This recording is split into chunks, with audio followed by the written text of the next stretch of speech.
Pleased to be joined by the incoming chairman of the House Foreign Affairs Committee, Representative Gregory Meeks of New York. First off, congratulations are in order. Product of East Harlem and grew up in a housing project, now ascending to the chairmanship of the House Foreign Affairs Committee. It's got to be a big moment for you personally. Yeah, thank you very much. And it is. It just shows the greatness of the democracy that we have in the United States of America. As you correctly stated, an individual that grew up in public housing, whose parents migrated from the South, did not have much money. Now to be chair of the House Foreign Affairs Committee is indeed an honor and a privilege, as well as a deep and important responsibility. Let's get right into it. You've listed amongst your priorities as chairman Caribbean, Central and South America, Africa, Asia. Didn't specifically mention the Middle East. It doesn't mean it's not part of the equation. Where does the Middle East line up in terms of your priorities as chairman? Well, the Middle East, of course, is important.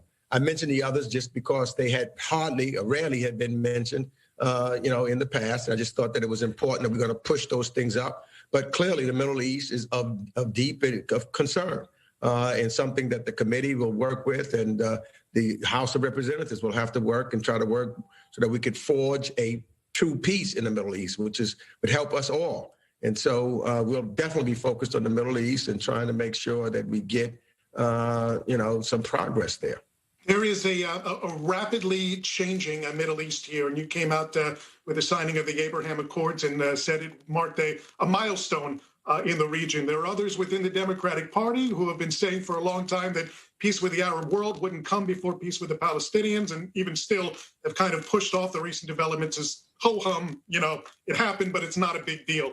How can Democrats at this point with the incoming Biden administration leverage the developments in the Middle East in terms of normalization to America's advantage and to the advantage of its allies? Well, I think that dialogue and conversation, for me, for a long time, I always wondered why the Arab states did not acknowledge Israel's right to exist and try to have diplomatic relationships with Israel.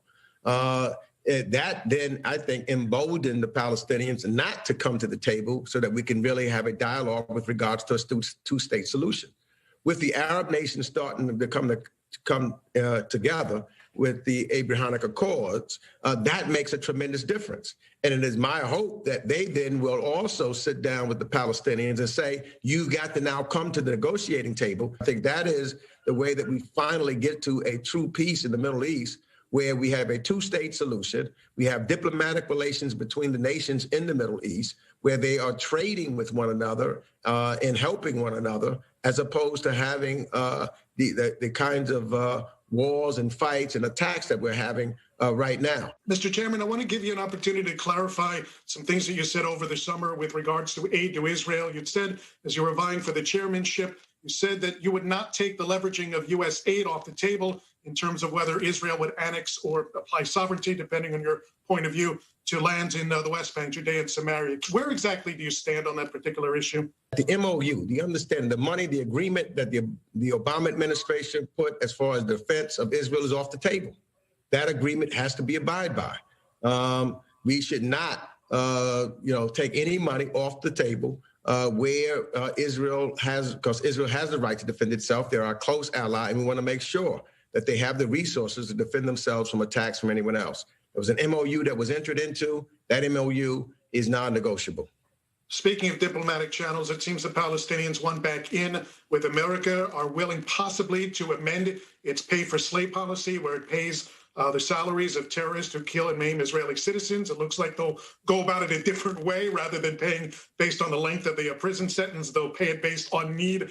Is that enough for you and for the Biden administration to bring the Palestinians back to the table, or are you going to require more from them? I think there's going to be more. I think that's, we've got to make sure that there is more. There's steps that you take. I think that we've got to give the Biden administration the opportunity to get their people on board. We need the nominee for Secretary of State, Tony Blinken, to be confirmed by the Senate. We need to get the rest of the team in. We need to make sure that we get diplomats back in the State Department, which have been depleted greatly, so that we can know what's happening on the ground and have some back channel conversations also. The Iran deal obviously looming large. You are for re-entering the Iranian nuclear accord without additional negotiations. And we just saw today Iran now enriching uranium up to 20%. They also seized the tanker of an ally in South Korea. One of the sparks of the Abraham Accord was the Gulf states' fear of Iranian influence and Iranian terrorism in the region. So why the rush to go headlong back into the Iranian nuclear accord without accounting for the nuclear missile program, without the ballistic missile program, without accounting for research and development, without accounting for the existing infrastructure? Why the rush? Did we help ourselves or make ourselves safer by pulling out of the negotiations? No, we did not. We had more knowledge of what was going on the ground in regards to their nuclear program than we ever had previously, and by all aspects. And I went to Vienna and a number of other places to try to find out and talk to our allies that was part of the P5+1 to see if Iran, when we were in the agreement, were violating any of the rules that were contained within the agreement. And the answer came back no. Now, I'm not foolish either. We know that there were a number of things outside of, of the agreement that Iran was doing, whether you're looking at short range or long range ballistic missiles, whether you're looking at them continuing to sponsor terrorism in other places. So we have other avenues of which to make sure that we sanction and do other actions that are necessary to prevent that from happening.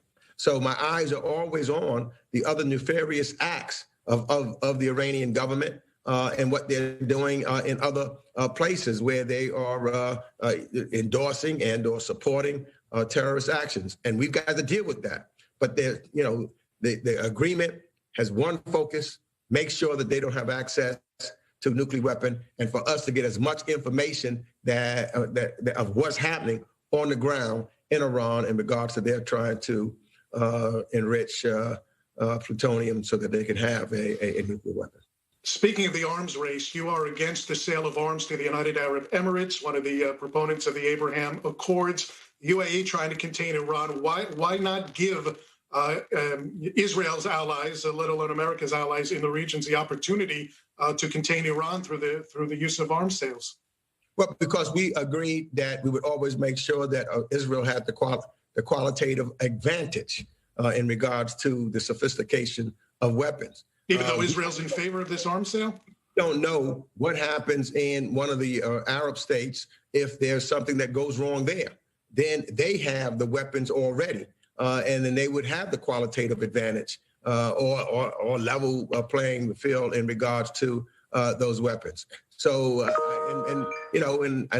feel that we need to continue to honor that agreement that we had with Israel to make sure that they have the qualitative advantage in regards to the type of military equipment that's being sold.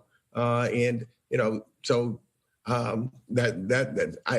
don't have the certainty of knowing what's going to take place tomorrow. I've seen in other places where we've given individuals weapons, we sold weapons, different regime comes in and they're utilizing those weapons in an inhumane way, in a way that we had not intended, but they already have them. I know we don't have to worry about that with Israel, but as of right now, I do have concerns because of other policy considerations that some of the other states may have. The incoming chairman of the House Foreign Affairs Committee, Gregory Meeks, tall challenge ahead, but based on your experiences, I know you're going to be up to it. Congratulations again, and best of luck moving forward. Thanks for taking the time to join us here. All right, now, bye-bye.